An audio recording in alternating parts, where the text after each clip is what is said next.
Hello folks, my name is Mark, and this is UCD Videos, and today we're looking at the Sears Super Video Arcade by Telegames. Now, for those of you out there who don't know, this is essentially it's an Intellivision, and back in the day, Sears used to put out their own versions of this console along with the 2600 under the Telegames brand. So there's some mainly it's essentially an Intellivision, but there's some cosmetic changes. It says right across the top here. We can zoom in a little bit. It says Super Video Arcade. Right down here we got the Telegames branding. Right. So let's check it out a little bit. Okay, we got our two controllers right here. Reset. This is like a button. On, off, the way this is like a little slider deal, right? Okay, and controllers are standard Intellivision controllers. You got your keypad. They're actually very light. If anyone who hasn't actually seen one of these in real life, it's like nothing. So look at that. It's like, they're really light, and actually the first time I saw them I was surprised how flimsy they were. Anyway, you got your 9-button keypad thing. Clear, enter, 0, 2 different buttons. Actually, there's 4 buttons, but the thing is that these here and these at the top, they're the same button, like these two and those two. So really, there's only 2 buttons, right? And instead of a joystick or a crosspad, you have this weird little disc thing. Now, the thing about this is the way you hold this controller is like this. Let me zoom out as much as I can. You hold it like that, so it takes some getting used to. You move around. So, I mean, normally, us in the Nintendo generation, we're used to this. You know what I mean? This is what I first thought when I saw this, and I was like, "Where are the buttons?" It's like, no, you hold it like that. Here's your control thing, and then you have to hold this kind of like that and fire. Sometimes these are like they have these overlays. Sometimes these are the fire buttons, but usually most of the time it's these. It's takes a little getting used to. You will eventually, if the game is good enough, get the hang of it, but it's definitely not for everyone. So, from what I understand is that you can use Sega Genesis controllers in here, although I haven't actually tried that because it's got the same pin configuration, right? See, if you look at it, it's got that standard, what is that, 12 pin or something, whatever, 11 pin or something, and so, you can use a Genesis controller, which is a little more natural to us from the 16-bit generation, but anyway. Stick that right up in there. But you can see the controllers, they plug in here, right?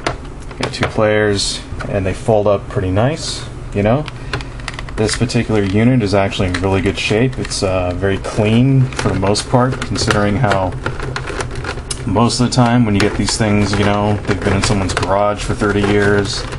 I found consoles before with crayon marks on them. I found them with weird little dirt, food stains, spider eggs, you name it, cockroaches, oh god, But anyway, so this is actually pretty clean. We had a little bit of, there's actually paint, supposed to be paint on this thing, which is starting to rub off, but this is supposed to be painted brown, from what I understand. Okay, let's check out, we got this brown thing, got some nicks and stuff in here, but for the most part it's actually pretty good looking. No major cracks or anything in it. Nice. Okay, and then we have on the back here, this is where the power cord goes, which is funny because if you look at the instructions, you're supposed to be able to wind this up and stick it in here, which is nice, and it all, it like folds up and so you can put it inside the console, but I learned the hard way not to do that because it actually got stuck and I had to dig it out. It's damaging it, so if you have one of these, don't retract the cord into the console because that's a big no-no. And here's our standard little RF thing where it sticks out. That actually didn't come with mine here, but just use the same one for your NES, should work. Okay, so let's check out now. If anyone has never actually played one of these, I mean, when you play them on the emulator and stuff like that, you're not really getting the full experience. So we'll show you what a game looks like for this particular system. This is Atlantis, which was actually from a company called iMagic, or Imagic, I guess. And this was apparently one of the pretty big publishers for this system back in the day. You know, pretty imaginative.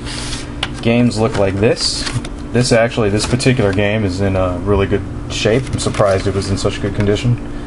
Games are kind of small like that. They're about a little bit smaller than Atari 2600 carts. You can see the label on this one is excellent, you know, and this plastic stuff. And then each game comes with a little overlay like that. And what you do is that you take your controller, you stick the overlay through the top, right?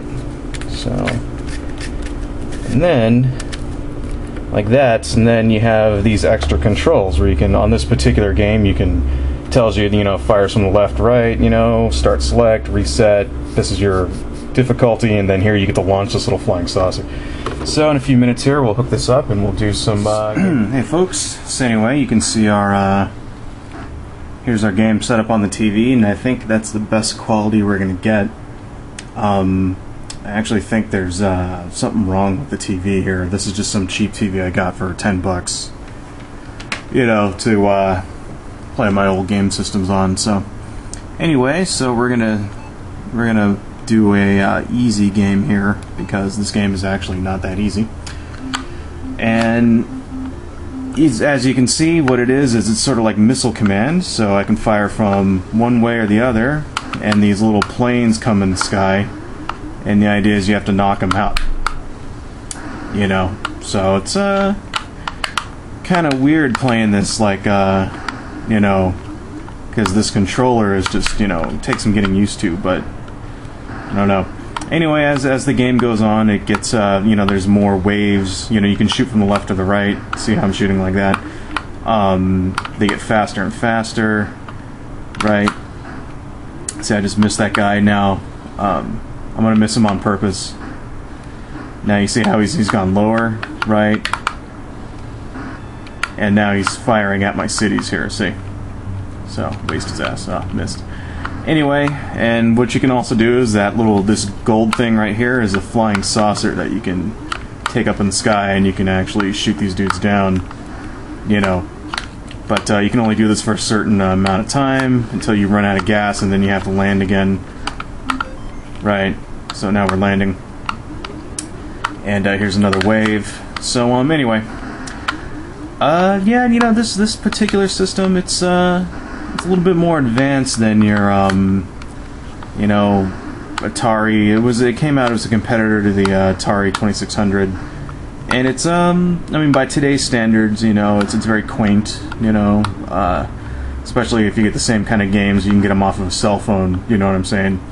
But, you know, back in the day, this was kind of, this was impressive, you know, for 1980 or 1981 or whenever this thing came out. So, how much time we got? We got some time here. I'm gonna play a few rounds. You know, it's actually not really bad. I'm playing on easy here, as you can tell. If you put this on hard, it's like they'll waste you in, like, you know, half a second. So that's how slow they're going here. It's like, nah. If you put this on even normal, it's like, I don't know. So that was the thing back in the day, you know, they didn't have games that had, you know, so they had to make them tough. So anyway, now we're in our night level, so I'm gonna launch my little saucer here, and you can see these are like spotlights, you know, trying to get these out of the sky. So now I gotta shoot them. It's like, it's like, damn it, it's tough, you know. There we go. So pretty impressive for 1981 or whatever, 4-bit, you know, graphic type deal. Or actually, I think this in television was actually technically the first 16-bit game system. Although you wouldn't know it from looking at it, but something I read on Wikipedia. But anyway, that's our nice little example. Let's turn this thing off. Okay, folks, it's time for our little summary. So anyway, that's the Super Video Arcade Telegames system. Would I recommend getting one? Yeah, for the price was right. You know, it's a nice, sturdy little unit. Most of them hold up rather well. I mean, this one actually has. But in television in general, usually tends to last a little while. There seems to be a very large number of boxed games out there currently. If you go on eBay for them, they're very common. And unlike, say if you were to get like a NES boxed game, it would cost you somewhere in the area of $20 to $30, $40. Games for this thing are actually rather cheap, which is kind of unusual. And I think it has, they actually produced games for this system all the way up until, like 1989 or 1990, 91, something like that. And it eventually went on mail order, I believe. And in television compatible games, So there's a lot of them out there that are complete and in good shape, kind of like the one I showed you. I got this particular unit here for around $15, and it actually came with the instructions, which is nice. But depending on the condition, I wouldn't pay any more than $40 or $50, depending on how many bundled games are with it, or if it comes with a box or whatever like that. Use your judgment. I mean, these things are they're generally, the better shape it is, the more money it's going to cost you, the more complete it is, But something like in the condition I got here, $15-20 at most, But anyway, but I highly, in the Intellivision, it's got a lot of good games that are, and a lot of the versions of the games that came out on both the 2600 and Intellivision, this particular system has the superior version, so it's definitely worth checking out. And so there you go, folks, the Telegames Super Video Arcade.